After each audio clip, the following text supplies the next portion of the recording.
মাশাল্লাহ, এই মিষ্টি দুইটা বউকে কত সুন্দর লাগতেছিল। তো গাইস, আমরা আজকে এই মিষ্টি দুইটা বউর বিয়ে খেতে আসছি। এই বিয়েতে আমরা কি কি করলাম সব আজকে শেয়ার করব। হ্যালো এভরিওয়ান, আসসালামু আলাইকুম। কেমন আছেন সবাই? আমি লাবণ্যময়ী। তো আজকে আমরা মিষ্টি দুইটা বউর বিয়ে খেতে যাব।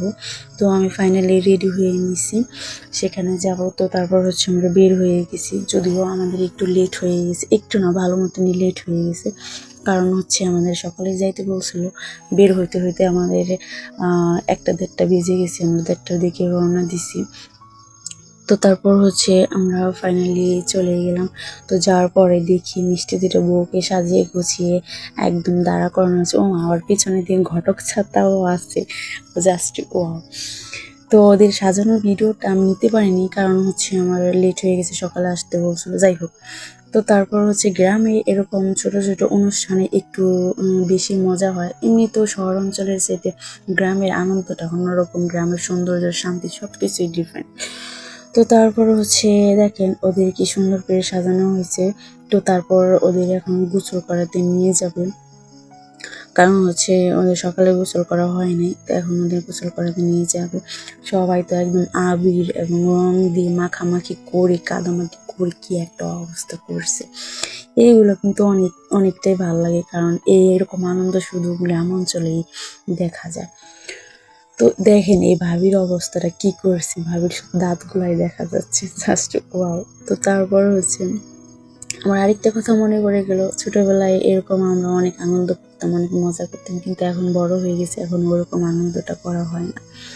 তো গাইজ দেখেন, এই যে এইটা বউ, জামাই বউ সাইজে আসছে। তো বউর মুখ দেখতে হলে টাকা দিতে হবে, টাকা ছাড়া মোর মুখ দেখা যাবে না।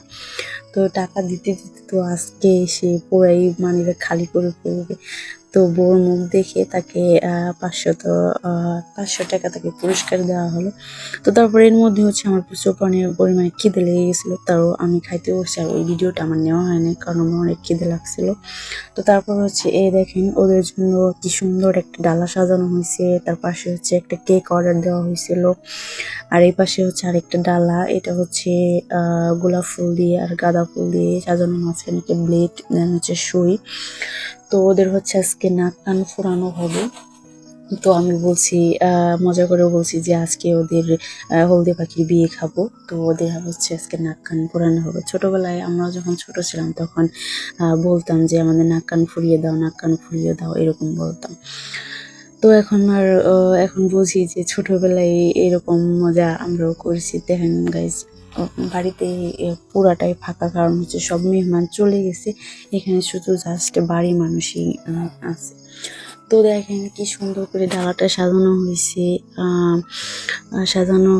এখানে ড্রাগন, তারপর মালটা, কালো মিষ্টি, সাদা মিষ্টি, দেন সুন্দর শসা, সবকিছু দিয়ে একদম পরিপাটি করে নিচ্ছে ডালাটা। কারণ ওদের এখানে বসানো হবে, বসানোর পর ওদের নাক কানটা ফোড়ানো হবে।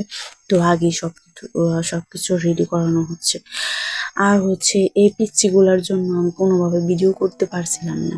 তো যাই হোক, তারপরে দেখেন মিষ্টি বউটাকে নিয়ে আসছে, সাথে 2টা আবার শিং পাকিয়ে দিছে, আর মালাও দিছে দেখি। যাই হোক, ওদের আজকে কাম সারা, একটু পরে ফুটুস করে কানটা ফুটো করে দিবে। তারপরে গাইস, এই দেখেন, এই দিকে এসে তো আমি পুরো অবাক, কারণ গ্রামে এই শান্তিটাই, এই মজাটাই অন্যরকম, আনন্দটা। কারণ এখানে একদম ছোট পিচ্ছি বয়স্ক, মধ্যবিত্ত, ইয়াং জোয়াং যা আছে এভরিথিং, সবাই মিলে এই যে নাচানাচি শুরু করছে ভাই, উড়া ধুরা নাচ শুরু করছে। দেখেন ওরা কি আনন্দ করতেছে। আর যদিও আমি ওখানে যাইতে পারি না, কারণ আমি ভিডিও করতেছিলাম। ভিডিও করলে আবার আমি নাচলে আবার ভিডিও করতে পারবো না, আর আমার এটা তো করা নিষেধ। তো তারপর দেখেন কি মজা করতেছে, আনন্দ করেছে, দেখতে অনেক ভালোই লাগতেছিল। তো যাই হোক, আজকে দিনটা অনেক ভালোই কাটলো, অনেক মজাই কাটলো। কারণ এরকম আনন্দ শহর এলাকাতে পাওয়া যায় না, শুধু গ্রামেতেই। গ্রামের মতো শান্তি, আনন্দ, মজা কোনো কিছুই কোথাও নেই। যাই হোক গাইস, অনেকটা রাত হয়ে গেছে, যদিও আবার আমাদের বাসায় যাইতে হবে, কারণ আমাদের বাসাটা একটু দূরে। তো আজকের ভিডিও এই পর্যন্তই। আশা করি কেমন লাগলো সবাই কমেন্ট করে শেয়ার করে বলবা।